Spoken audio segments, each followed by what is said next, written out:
Sir what if people you love are ignoring you? वो लोग जो आप जिनसे आप मोहब्बत करते हैं वो आप इग्नोर कर रहे हैं, जबरदस्त। Should we really beg for their existence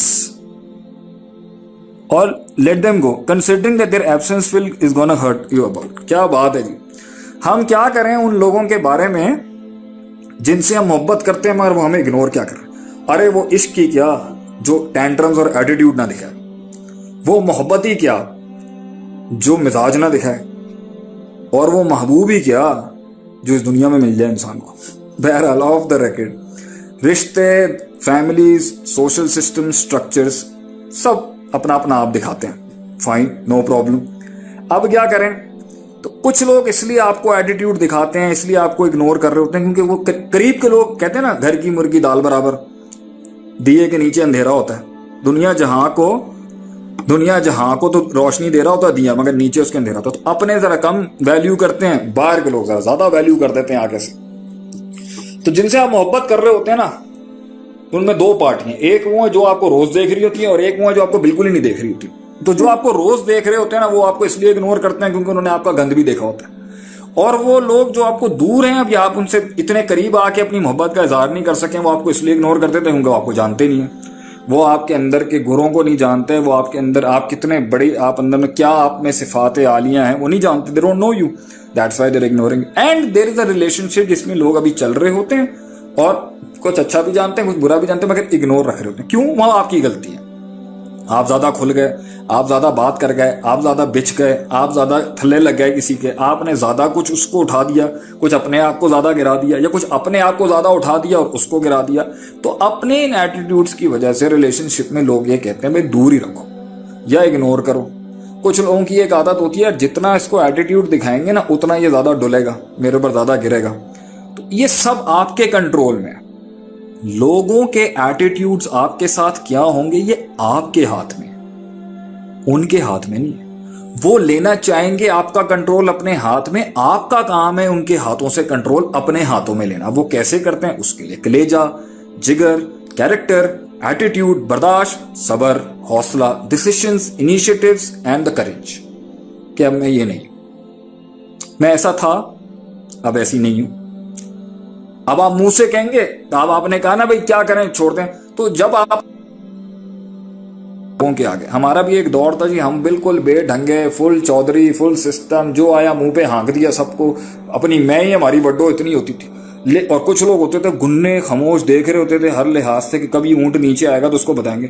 तो जब जिंदगी की ड्राइव के अंदर मैं थोड़ा सा स्लो हुआ ना, वहां पर वो जो बैठे हुए थे ना ऐसे ताक लगा के गुन्ने खामोश किस्म के, उन्होंने ना फिर ऐसी ऐसी मुझे तीलियां लगाते थे ना वो, क्योंकि वो मेरी वीकनेसेस नोट कर रहे होते थे। हम ऐसे पाटा डोल नहीं होता, खुले ड्रम ढोल, जहां मारो पाटे डोल शुरू हो जाते थे आगे से।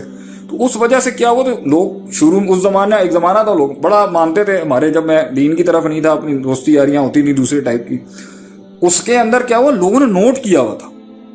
तो जो होते ना बड़े अपनी मैं में रहने वाले लोग होते हैं, जब वो थोड़ा सा नीचे होता ना फिर मारते हैं लोग उसको। तो उसके अंदर एक टाइम पर आप इसलिए कहते ज्यादा बोल गए, वक्त से पहले बोल गए, ज्यादा दिखा गए, ज्यादा रो गए। कुछ लोग ज्यादा रो जाते हैं लोगों के आगे, ज्यादा आंसू दिखा देते हैं, कुछ ज्यादा मुस्कुरा जाते हैं। तो अब आप बैलेंस भी नहीं ना, लोग क्या करते हैं, लोग जजमेंट पास कर रहे होते हैं क्योंकि लोगों को एक बहुत बड़ी बीमारी है सदियों से, हुब्ब और रियासा जिसे कहते हैं, लोगों के ऊपर डोमिनेंट हो गए, रूल करने का टैका रखना अपना। ये लोगों को बहुत पसंद है। ये लीडरशिप के अंदर नहीं होनी चाहिए। लीडर का मतलब लोगों पे डोमिनेटिंग नहीं होता, लोगों को गाइड करके आगे लेके चलना होता है। नीचे लगा के थल्ले लगा के मैं इनके ऊपर ही बैठा रहा हूं, ये दूसरी चीज है, ये बीमारी है, इसे हुब्ब और रियासा कहते हैं शरीयत के अंदर। और यही थी जो कौमों की बर्बादी का राज होता है। तो क्या होता है कि उसके अंदर जब आप ये सब कुछ कर देते हैं ना, तो लोग ना फिर आपको कहते हैं, जब वो समझ जाते हैं ना भाई ये कॉम्प्लेक्स का भूखा है, इसमें इनसिक्योरिटी है, इसको तो हमारी ताईद चाहिए, ये इसलिए ज्यादा फुंगरता है क्योंकि इसमें वैक्यूम है। जब वो आपके अंदर का आप सॉल्व कर लेते हैं तो उनका पहला बार ये होता है, इसको इग्नोरेंस दो और ये कैसे देखना मछली की तरह फड़फड़ाएगा। And the more you'll start getting ignored by people and the more people are actually showing their attitudes to you, तो उस तरह आहिस्ता आहिस्ता वो देखेंगे ना भाई मेरी इग्नोरेंस से इसको फर्क पड़ता है, लोग इसमें मजे लेते हैं बैठ के, और यही जिंदगी रह जाती है क्योंकि आप बहुत एक्सपोज हो गए उनके आगे। अब आप जब अपनी लाइफ उनको क्लेम करने की कोशिश करेंगे ना, तो उनके पास और बहुत हरबे होंगे आपको मारने के, आपको डिस्कम्फर्टेबल करने, अनकंफर्टेबल करने के लिए। तो जब वो आपको एक चीज देंगे और एक चीज छीनेंगे, क्योंकि आपने खोल बहुत दिया अपना आप उनके आगे, तो वो अंदर लेंगे कुछ देने लेने देने के, उनको आपका आप हिलाना आता है। उनका असल इंसेंटिव होगा अगर जेन्युइन इग्नोरेंस। एक वो इग्नोरेंस होती है जो कुछ सिखाने बनाने के लिए होती है, एक वो इग्नोरेंस होती है जो मजे लेने के लिए होती है, और एक वो इग्नोरेंस होती है जो डोमिनेट करने के लिए होती है। तो जब एक चीज शुरली फेंकेंगे, जब वो नहीं चलेगी तो वो दूसरी फेंक देंगे, दूसरी नहीं होगी तो तीसरी फेंक देंगे। उससे क्या होगा, उन्हें समझ में आ जाएगा इसको हिलाते कैसे। मकसद एंड में उनका आपको हिलाना होगा। आप अगर अपनी जगह से हिल गए, कुछ लोगों ने इग्नोर करना होता है ताकि गुस्से में लेके आए इसको, कुछ लोगों ने इग्नोर करना होता है ताकि इसको घुटनों पे लेके आए, कुछ लोगों ने इग्नोर करना होता है इसलिए ताकि जो ना ये रोए, सेल्फ पिटी में लेके जाए इसको, कुछ लोगों ने इग्नोर करना होता है ताकि इसको डाउट में लेके जाए। अब आपका काम है कि आपने उनके अंदर से वो, और आप उस वक्त बेढंगे चले, आपने अपना आप सारा दे दी, तो वो आपको कैलकुलेट करके बैठे हैं। तो अब आपने अपना जो नया रिफॉर्म करना है ना अपने अंदर, वो आपको इस तरह करना है कि वो आपको कैलकुलेट ना कर सके। ये मुनाफकत नहीं होती, या रीबिल्डिंग के प्रोसेस, रीस्ट्रक्चरिंग कहते हैं उसको। फिर एक वक्त आएगा कि शुरुआत में तो नहीं होगा, पहले उनके बाहर बहुत चलेंगे, एक टाइम आएगा। आखिरी बात करता हूं, मुंह से कभी नहीं किसी से मांगना इज्जत, मुंह से नहीं मांगना कभी। इज्जत कमाई जाती है, छीनी नहीं जाती, कमाई जाती है, बनाई जाती है। ले नहीं सकते आप किसी से यूं करके। तो आप रो लें, घुटनों पे बैठ के हाथ चूम लें अगले के, पैरों पे सर रख दें अपना, नहीं देंगे लोग आपको। अगर आपको चाहिए, you have to earn it. How do you have to earn it? You have to do something in life, you have to prove the world कि मैं हूं। तब जाके इज्जत मिलेगी आपको। तब वो इग्नोर करेंगे, तब भी एक वक्त आएगा जब आपका कुछ चलना भी शुरू होगा ना, फिर भी एटीट्यूड रखेंगे। और एक वक्त एंड के अंदर, मैं अपने तजर्बे से कहता हूँ, तो सबसे ज्यादा इग्नोर करने वाले सबसे आगे वाली रो में बैठेंगे, आपको तारीफ करने के लिए नहीं भी तो खामोशी से एक करने के लिए कि भाई अब कर गए हैं ये लोग कुछ जिंदगी के अंदर। तो घबराने की बात नहीं है, मगर एक लेवल आता है कि कुछ इग्नोर करने वाले लोगों को आपको इग्नोर करना पड़ता है। Sometimes you just have to let it go, just let it go. बल्कि पिछले दिनों मैंने पोस्ट भी किया था कि कुछ रिश्तों को गुड बाय कहना सीखें, कुछ ताल्लुकात को खुदा हाफिज कहना छोड़ें, क्योंकि अब उन दरवाज़ों से मंजिलें नहीं मिल सकती। जिन लोगों ने तरक्की करनी होती है, उनकी एक बड़ी सिफत ही होती है कि उन्हें बहुत से माइंड और रिश्ते, बहुत से मुल्क, वतन, बहुत सी सोचों को खैर बात करना पड़ता है उन्हें, क्योंकि उनका विजन बहुत बड़ा था, उनकी सोच बहुत बड़ी थी। उन्होंने जिस जगह पे जाके सेटल होना था वो बहुत बड़ी जगह थी, उसके लिए उन्होंने फिर बहुत से लोगों को सलाम का चल पड़े आगे से।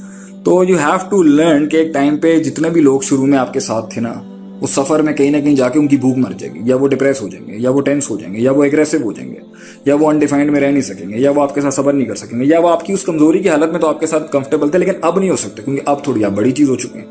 या वो आपको अंदर से पहले भी नहीं मानते थे मगर आपके साथ जुड़ गए थे क्योंकि कुछ मफादात थे, या वो अंदर से मानते तो थे लेकिन अपने आप को बहुत मानते थे और कहते थे यार पहुंच तो हम गए हैं लेकिन इसे नहीं बढ़ाना चाहिए था, मुझे बढ़ाना चाहिए। ऐसी हजार किस्म के लोगों के मसाइल होते हैं। लेकिन शुरू में जब ऑर्गेनाइजेशन और जमात और तंजीमें और ऑर्गेनाइजेशन और कंपनी और बिजनेस खुलता है ना, या कोई सेटअप भी बनता है, तो शुरू में बहुत से रीजंस होते हैं मुख्तलिफ जुड़ने के, मगर अगर वो यूनिटी कामयाब रहे और चलती भी रहे तो आगे जाके ये मसले आते हैं इंसान को कि वो कहते हैं हमने, वो अपने माइंड में नहीं बताया, मुंह से नहीं बोल रहे थे, माइंड में वो आपके साथ इस वजह से भी थे। लेकिन आप तो क्योंकि वो स्टैलियन है जिसने जाना है आगे तक, तो एक वक्त के ऊपर साथ छुटते जाएंगे। तो मुझे किसी ने एक दफा कहा था कि are you willing to sacrifice your hawks? क्या आप अपने सबसे लॉयल्स को कॉम्प्रोमाइज कर सकते हैं किसी वजह के ऊपर, तरक्की की राह पे जाने के लिए, जहां तक आप पहुंचना चाहते हैं, जहां से आप चले थे? तो अल्हम्दुलिल्लाह मैं इसके ऊपर तो अपना मौकफ यही रखता हूं कि हम तो अपने लॉयल्स के साथ हमेशा सिंसियर रहे हैं, लॉयल ही रहे हैं, रहेंगे हमेशा। मगर अगर हमारे विजन में या हमारे मकसद तक पहुंचने के लिए मुझे अपने आप को भी छोड़ना पड़ेगा, तो अपने आप को भी हम छोड़ देंगे, अपने आप को कुर्बान कर देंगे, तो लोग क्या चीज़ है। तो जिन्होंने आगे जाना होता है, याद रखिए हर बंदा नहीं चल सके, हर बंदे की भूख और हर बंदे का वो पैशन और हर बंदे का वो फ्लेयर वहां तक का नहीं था। तो ये सब चीज़ें इग्नोरेंस के अंदर आएंगे एक टाइम पर। आपको you just have to let it go, आपको जाना देना पड़ेगा। कुछ रिश्ते थे नहीं कभी निभाने के लिए। और मेरे ख्याल से 12 भी बज चुके हैं, वक्त भी हो चुका है। एक सवाल और ले लें।